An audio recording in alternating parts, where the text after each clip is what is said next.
Bonsoir Richard, tes impressions de ce match qui se termine sur 1-0, 1-0 own goal, j'arrive même plus à trouver le mot en français. CSC. CSC, voilà, merci de ton aide.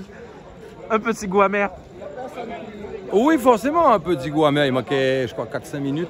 Et puis on marque ce but contre notre camp où on était dans le match, hein, bien équilibré, un bon match, quand même assez engagé.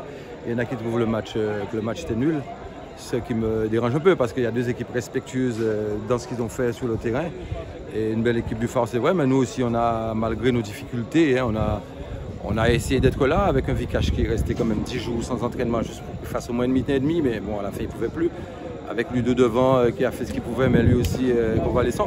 On a quand même bien tenu, je suis content sur ce qu'on a produit globalement, avec une équipe quand même qu'on a su contenir. Ils ont des joueurs de couloir pas mal. Après, il y a des grands techniciens, des grands tacticiens qui verront autre chose, mais le CSM était quand même encore là.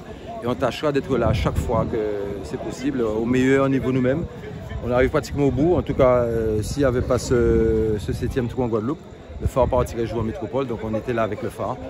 Donc on leur souhaite bonne continuation, puisque c'est une équipe intéressante dans ce qu'ils produisent. Après, mes joueurs, je ne peux pas leur reprocher grand-chose, parce qu'ils ont été dans l'esprit, ils se sont battus bec et ongles jusqu'au bout. Et puis c'est ce but-là qui fait mal. Quand on marque contre son camp, surtout Vamieux qui sort un match plutôt intéressant, et il a rarement été vraiment mis en difficulté défensivement. Et là, il fait ce but. Après, on doit oublier ça et passer à autre chose. Hein. Et justement sur le plan tactique, vous étiez carrément mené en disant en première mi-temps. Ils n'ont pas réussi à marquer sur cette première mi-temps. Mais qu'as-tu dit à tes joueurs pour justement, en moins de 15 minutes de repos, la deuxième mi-temps est à vous? Vous savez, quand on dit qu'on était mené, l'équipe qui a la balle n'est pas forcément la meilleure équipe. Hein. Je n'ai pas envie de faire des débats tactiques avec vous, ni avec les autres, ni avec les téléspectateurs. L'équipe a la balle, on est en place. Dites-moi combien d'actions de but qu'ils ont eu, je ne m'en rappelle pas, peut-être une. À partir du moment où on est en place, on est dans notre zone, on arrive à gérer. Après, quand on prend la balle, on se projette vers l'avant. C'est des choix par rapport aux joueurs qu'on a. Je pense qu'on était bien aussi en première mi-temps. C'est sûr qu'en deuxième mi-temps, on était meilleur, sauf qu'il y a un moment de flotte, un moment où eux aussi ils étaient en place. Mais le foot, c'est un moment là moins bien, un moment on maîtrise, un moment on moins bien. C'est des hauts et des bas aussi dans le match.